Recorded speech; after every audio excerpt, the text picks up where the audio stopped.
Okay, great. How's everyone doing tonight? Great.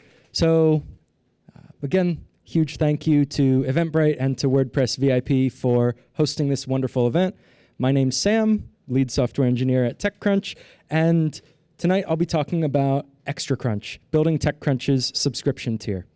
So, topics I'll cover: why did we build TechCrunch? What was the timeline for building it? Technology and architecture used, and a few select challenges and lessons learned along the way. So, first and foremost, when we thought about building a subscription tier, we thought about our core audience. And we recognized that TechCrunch has a few members who really love the site, spend a ton of time on TechCrunch, and we wanted to essentially do more for our core. So, beyond some of the more common features like premium content and hiding our display ads, we put a lot of thought into what we can do to make their experience with our product a little bit better. So first up on the list, we came up with a couple of reader utilities, which you can see just over here. For instance, we have introduced the rapid read mode, which allows users to view posts according to the day that they were posted, and a list builder utility, allowing readers to save companies, people, and articles that are of interest to later go back and re-engage with those entities. We also recognized that our super fans were really interested in getting in touch with the writers, so we started opening up conference calls, and we offered them discounted event tickets as well. Maybe a few other features coming out soon for TechCrunch subscribers. The second main reason that we looked at building out a subscription tier, there were these conversations among editorial about a new content format. So we were really interested to start writing more evergreen content, things that went a little deeper into topics like startup building, unicorn deep dives, resources and recommendations on verified experts, and other pieces that were really difficult to support within the day-to-day news cycle.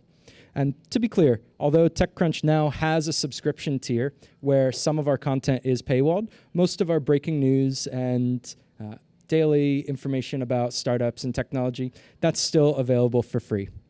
And finally, maybe most importantly from my side, because I'm with engineering and product, we wanted to build out a better product. So essentially, recognizing that our engaged readers deserved the best, we wanted to give those readers a good chance to support high-quality journalism and allow us to branch out.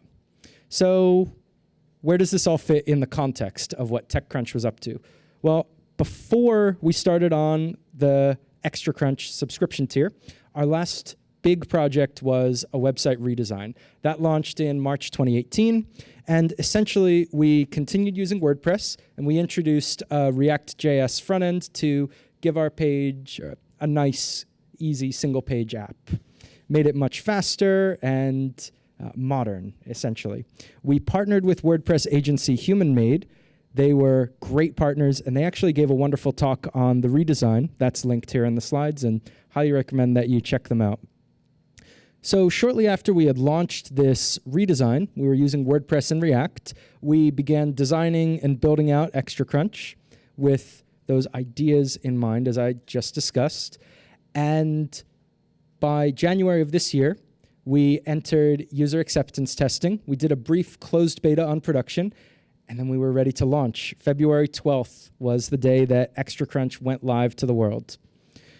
Technology and architecture that we used to accomplish this, for those of you who may be building a subscription tier with WordPress, we relied very heavily on a platform called Piano, which is a really feature-rich platform for enabling paywalls. They have a lot of great features. They can show HTML offers. They can manage user identity, analytics, and they were also great partners throughout this integration. So huge shout out to Piano. They have a WordPress plugin and some really extensive docs. Definitely worth checking them out if you too are building a subscription tier.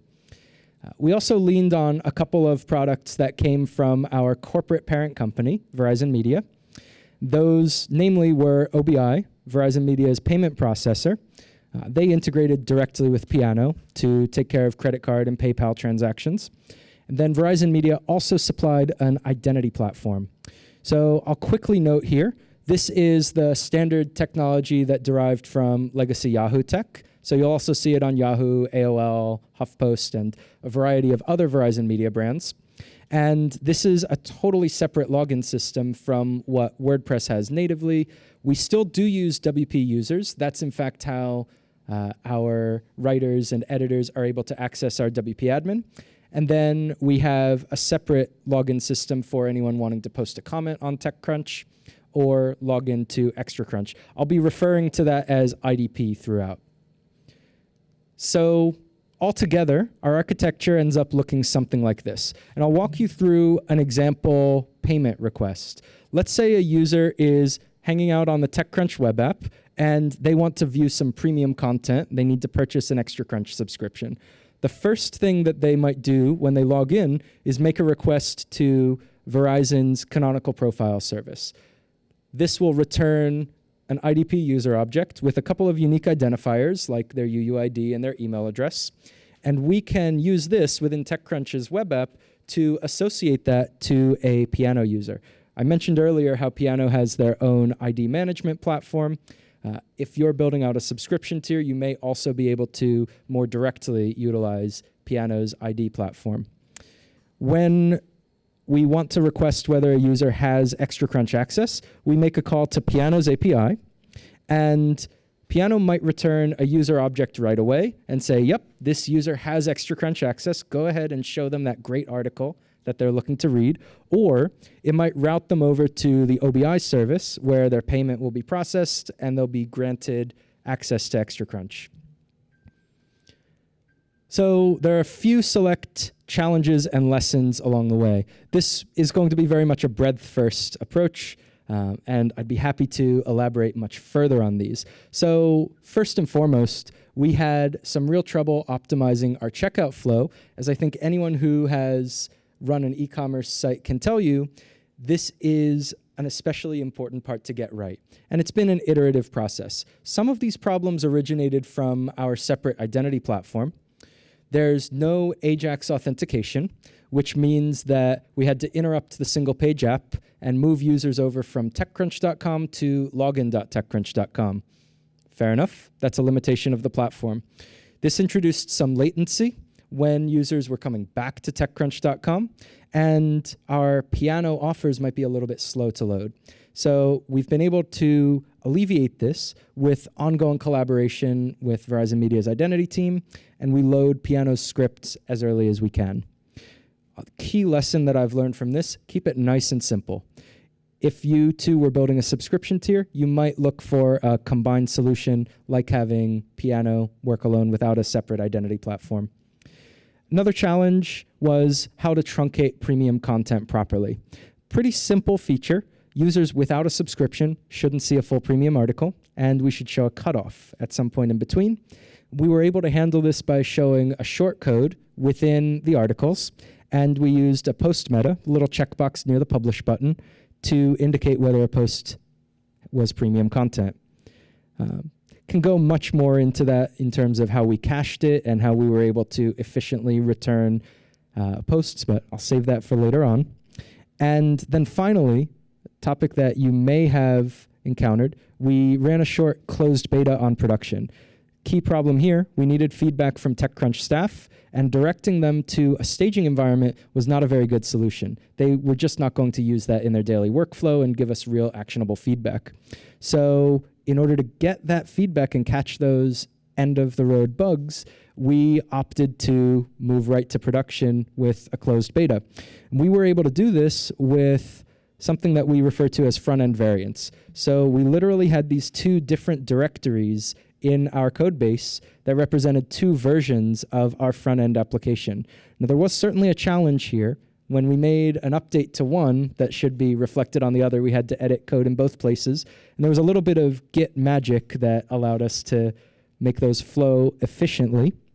But the benefits were very clear. We allowed our staff to control which version of the front end they saw based on either cookies or a theme setting. And that led us to some really wonderful feedback that could only be achieved by having these users play with production content and all of the ExtraCrunch features. So lessons learned here, Closed beta is amazing, and it helps to reveal some easy bugs. Speaking of which, what did our launch look like? Well, it was really, really easy. This is actually an option in our admin. This is the default front-end variant. We changed it to EC for TechCrunch, and our subscription tier went live into the world. So now you too can help support TechCrunch and wonderful journalism. If you loved this talk and you love TechCrunch, you can claim 30% off your annual subscription. Enter the promo code Thanks Sam, and it's good for a month, July 26th. Thanks, everyone. Really appreciate it. Okay, questions from the audience? For sure. So just reiterating the question, using our own identity platform, did we have any features that made us feel left out or that were left out? Yeah, for sure. So there were a couple of rounds of back and forth, in fact, where we asked to be able to authenticate a user directly from our single page app. And we essentially didn't want a user to leave the coherent experience that we'd crafted for them within our React app. I'd say that's the main problem. When we realized that that was not going to materialize for security concerns, we went another route of instead collaborating with the team who hosted that identity solution and we had them help us essentially to make their front end look a lot more cohesive with the experience that we were offering. So there were still a couple of problems going back and forth, but on the whole, Verizon Media does have a great identity platform, and they ended up being super helpful.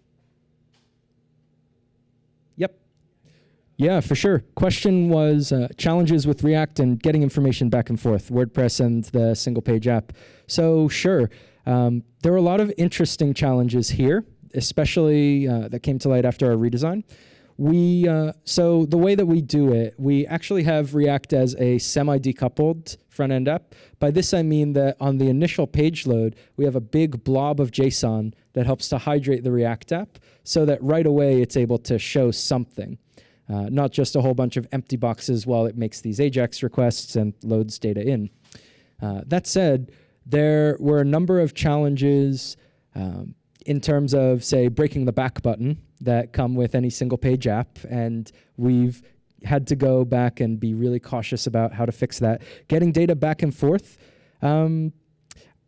this is tricky and kind of interesting, and I can in fact go back to an earlier slide where I discussed premium content, and where was it? It was this one. Getting data back and forth, there are plenty of built-in WordPress REST API endpoints, like the v2/posts endpoint is great for getting a whole bunch of posts.